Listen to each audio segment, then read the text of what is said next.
Понятие экологического туризма, ограничение строительства на особо охраняемых природных территориях, создание зон абсолютного покоя – эти и другие вопросы обсудили первый заместитель председателя Комитета по экологии Госдумы Николай Валуев и экологи Якутии.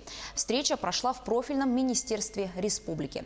Без внимания не остались и пожары прошлого лета. Как отметил Николай Валуев, по его мнению, половина из них может быть связана с незаконной вырубкой лесов в Сибири.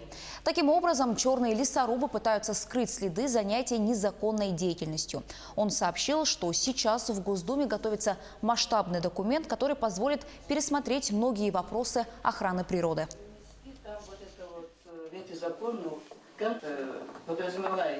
Вы молодцы, что треть территории отвели под особо охраняемые территории, поэтому я понимаю, что со временем возникнут вопросы, но прямо вот сейчас вряд ли.